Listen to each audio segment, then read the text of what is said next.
آمنوا تأمنوا. لكن للأسف هم دلوقتي لما بتشوفوهم هم عايشين على نار، وإيران عايشة على نار، وقاعدين متحفزين لبعض.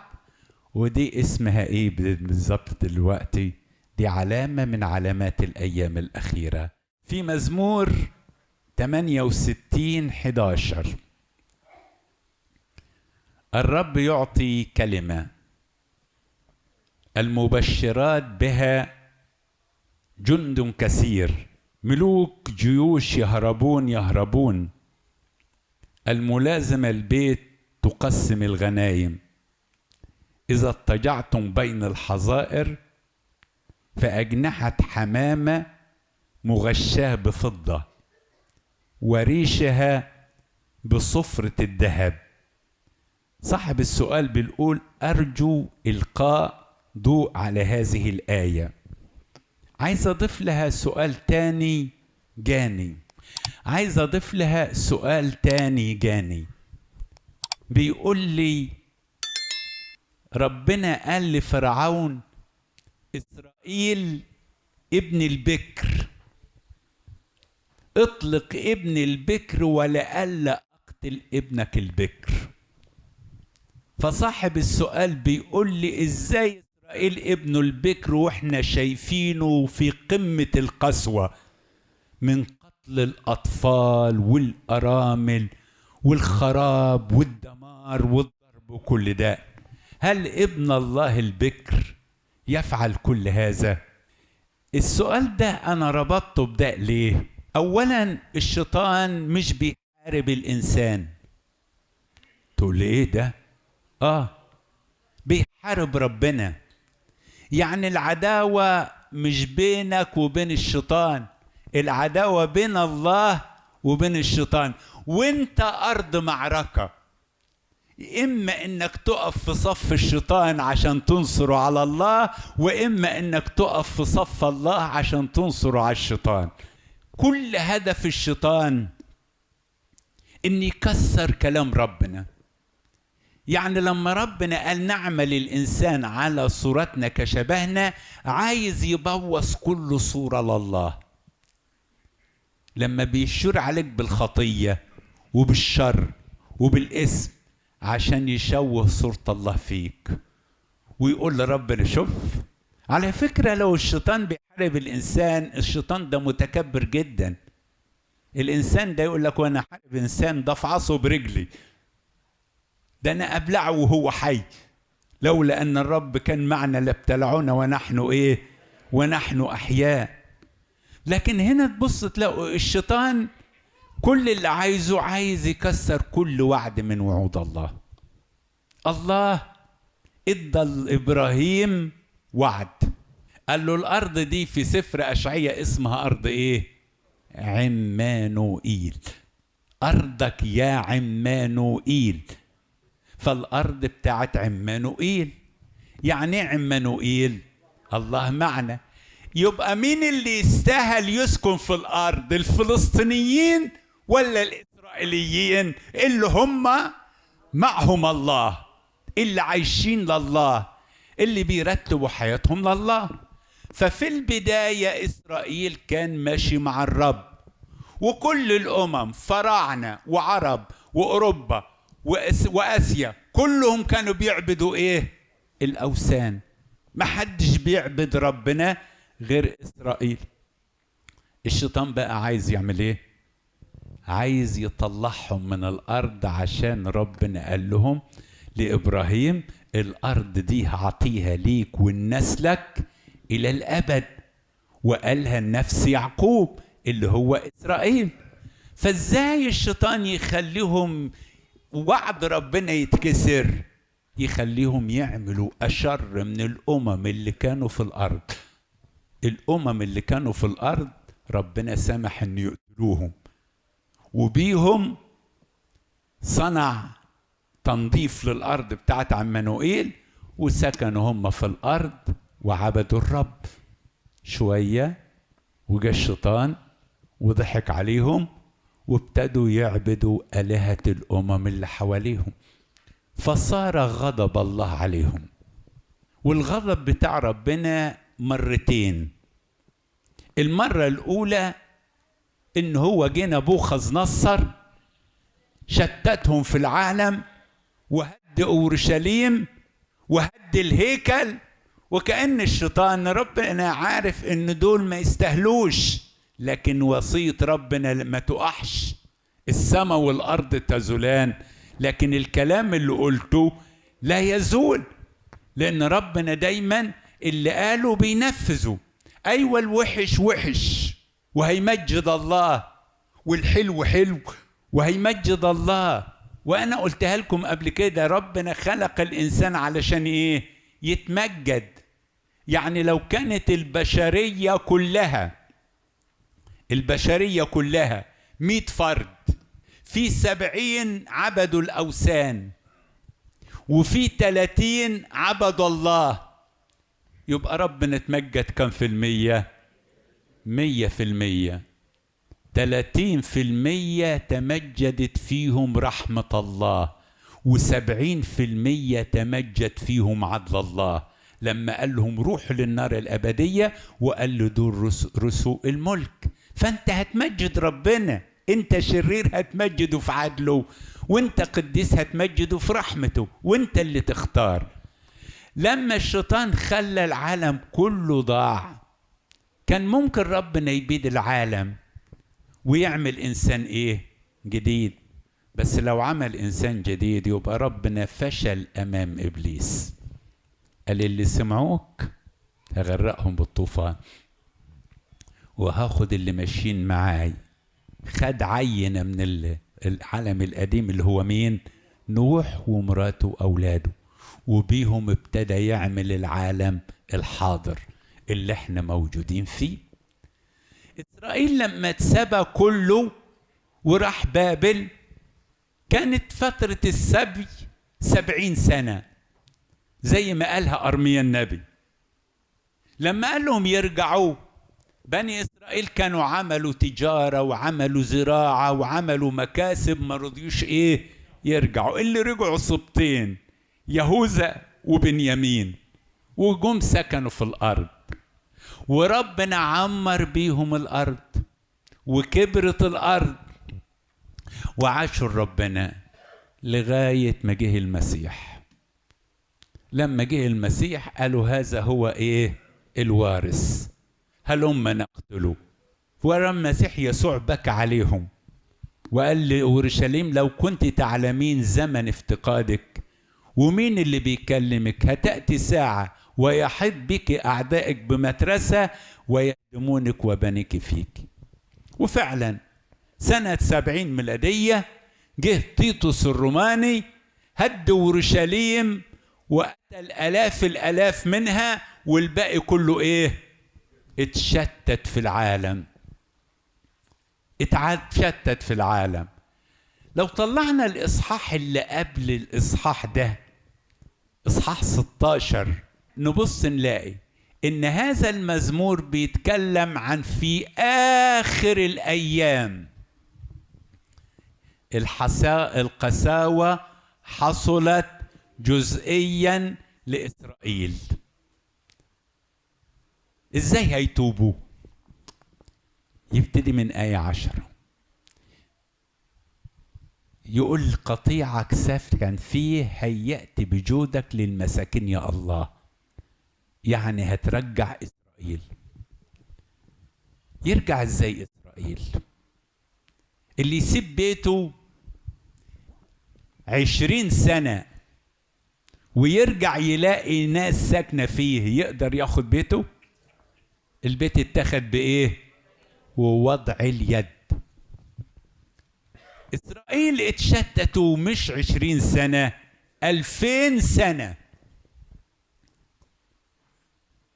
طب دول يرجعوا ازاي بعد 2000 سنة؟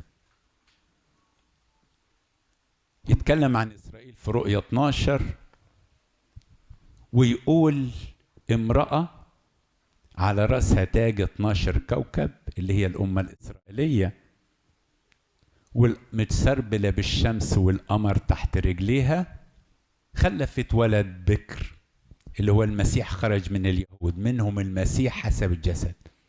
الولد اختطف للسما صعد. التنين عايز يهد باقي إسرائيل، عايز يمسحهم بأستيكة، فبيقول ألقى خلفها نهر ماء عشان يعمل ايه؟ عشان يغرقها. الشيطان مش عايز إسرائيل ترجع للأرض أبدا، فبيقول الكتاب المقدس إن الأرض فتحت بقها وأعانت المرأة وشربت المية. يعني عدم غرق إسرائيل جت المساعدة من مين؟ من الأرض، من أوروبا وأمريكا، من أول وعد بلفورد اللي هم خدوه، ما كانش وعد الله. وحسقيال قال له كده، قال له خدني وسط البقعة اللي هم شعب إسرائيل، الأمة الإسرائيلية، وإذا مليانة عظام كثيرة جدا ويابسة جدا، 2000 سنة نشفوا. وقال له يا ابن آدم أتحيي هذه العظام؟ قال له يا سيد الرب أنت تعلم. هي مش ممكن بحسب الفكر البشري، مش ممكن إسرائيل ترجع الأرض، استحالة. 2000 سنة بعيد عن الأرض ومشتتين في العالم ويرجعوا، دي استحالة الاستحالة.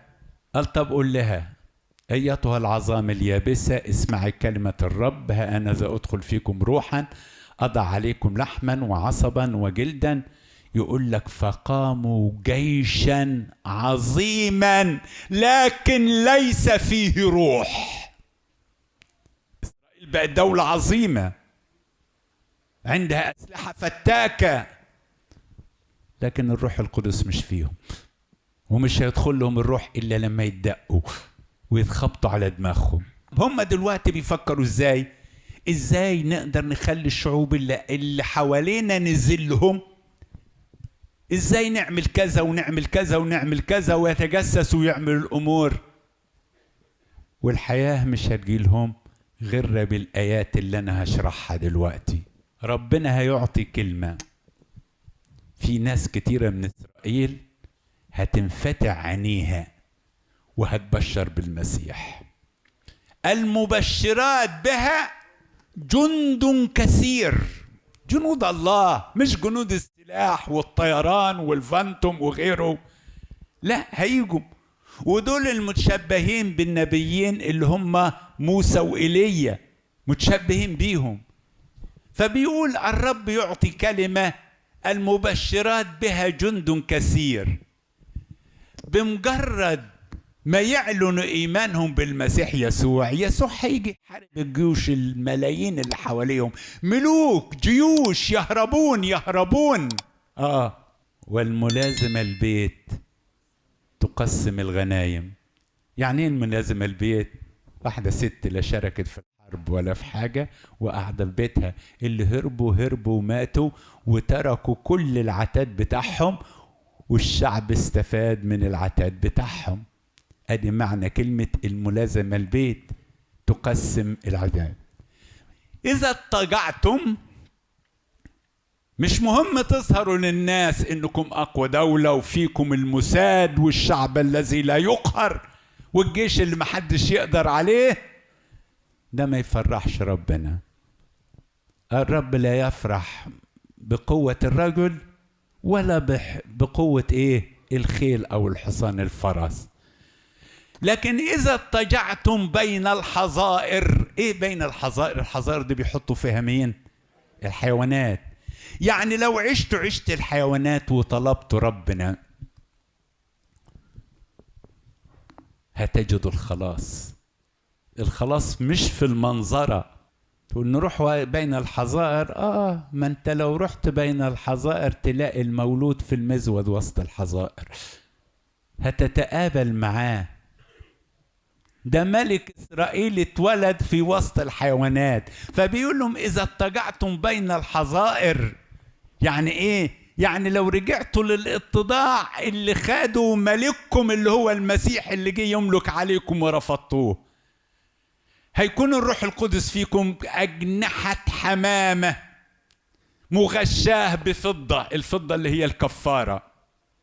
اسمها فضة الكفارة، هتنالوا التكفير الكامل. وريشها اللي هيخطق يطير بصفرة الذهب، هتاخدوا الطبيعة الإلهية. الذهب رمز للطبيعة الإلهية يا أحبائي. الكلمة المبسطة آمنوا تأمنوا. لكن للأسف هم دلوقتي لما بتشوفوهم هم عايشين على نار، وإيران عايشة على نار، وقاعدين متحفزين لبعض. ودي اسمها ايه بالظبط دلوقتي؟ دي علامة من علامات الأيام الأخيرة. يسلكون طريق قايين. الأخ بيقتل أخوه، والإنسان بينهي على الإنسان. يا خسارة، يا خسارة جدا. بدل ما الآلافات الأموال والملايين والمليارات اللي بتتصرف على الحروب وعلى القتل والضرب، لو اتصرفت على خدمة الإنسان ومتعة الإنسان وراحة العالم، كان العالم مش كويس. يقول أنا خلقت الإنسان مستقيما، أما هم فلجأوا إلى الاختراعات والأسلحة والضرب والزر وغيره. لكن ربنا موجود يقدر يغير في الحال. واحنا دلوقتي بنقول له تعالى كفاية يسوع، تعالى خد كنيستك. هوذا دمشق تزال من بين المدن وتكون رجمة ردم. أشعياء 17:1. هذه النبوة حدثت أو ستحدث، إذا كانت لم تحدث بعد فمتى يكون هذا؟ بيتكلم كان في مملكتين. العراق تتكون من كم مملكة؟ مملكتين. مملكة بابل اللي هي العراق، والخليج. العراق والخليج دي كانت اسمها مملكة ايه؟ بابل. سوريا والأردن كانت اسمها مملكة ايه؟ أشور. أشور يعني شوريا، يعني سوريا، مملكة أشور. لما اتحدوا المملكتين مع بعض كونوا امبراطورية، والامبراطورية بدأت بأشور. بس جه نبوخذ نصر ألغى أشور خالص وخلاها مملكة إيه؟ بابل. بقت بابل العظيمة. فهو بيتكلم على أشور على سوريا وبيقول هتبقى ردم. هو ألغاها قوة، لكن النبوة بتتكلم على إن مادي وفارس، داريوس بتاع مادي وفارس اللي هي إيران، هتيجي وهتمسح سوريا وهتمسح العراق اللي هي أشور وبابل، فصارت ردما. صاحب السؤال بيقول حدثت ولا هتحدث؟ في نبوات كتيرة حدثت وبتحدث. نبوات كتيرة حدثت وبتحدث. زي مثلا هضرب لكم مثل، زي بطرس الرسول لما بيقول النبوة في آخر الأيام أسكب من روحي على بنيكم وبناتكم فيتنبأ ويرى رؤى ويحلموا أحلاما. دي قالها يوم إيه؟ يوم 50، وهتتم في آخر الأيام قبل يوم الضيقة العظيمة. هيروا رؤى ويحلموا أحلاما يا أحبائي. برضو جايب نفس الآية، وتصير بابل بهاء الممالك وزينة فخر الكلدانيين لتقليب الله كسدوم وعمورة. متى ستصير؟ صارت برضو، لأن لما جم الفرس ومادي جم على طول أسقطوا المملكة الأولى اللي هي بابل وأشور، وفي نفس الوقت إيه؟ بقت المملكة رقم 2. 4 ممالك يا أحبائي، 4 ممالك سيطرت على العالم، مفيش غيرهم، امبراطوريات. تقول لي طب ومصر؟ مصر كانت عظمى لكن ما كانتش امبراطورية. ليه؟ ايه الفرق؟ الامبراطورية اللي بتسيطر على دول ايه؟ دول العالم. مصر ما سيطرتش على دول العالم. مصر كانت مؤدبة، اللي يغلط تروح تأدبه وترجع، لكن ما استولتش على أراضي غير أراضيها. ادي مصر.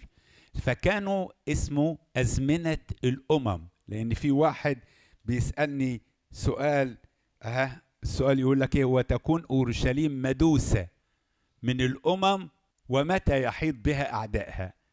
الأعداء كمدرسة، وسؤالي لأن الشاعر بالأحداث الجارية إن هذا كله قريب جدا.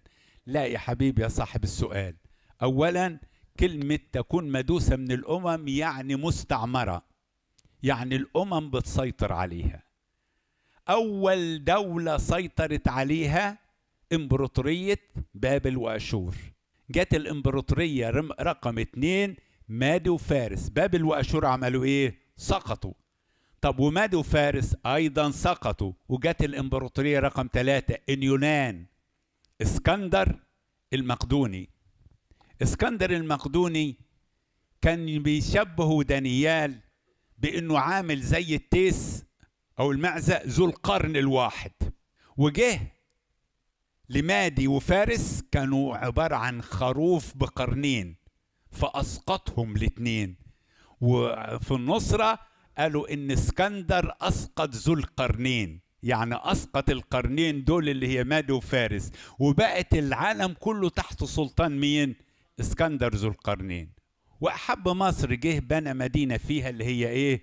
مدينة الإسكندرية، وكان بيستريح ويقعد فيها. ما طولش كتير، اتقسمت مملكته إلى 4 ممالك، إلى أن أتت الإمبراطورية الأخيرة اللي هي الرومانية. رومانية مش روما وإيطاليا، رومانية يعني أوروبا كلها. دي كانت اسمها المملكة الرومانية، ويطلق عليها أرض مقدونيا. اعبر إلى مقدونيا وإيه؟ وأعنا، اللي هي كل 10 دول الأوروبية اللي هي انقسمت بعد كده، ومش هتتحد اتحاد كامل، لكن اتحاد كونفدرالي، وده اللي هيكون في آخر الأيام لما يجي المسيح.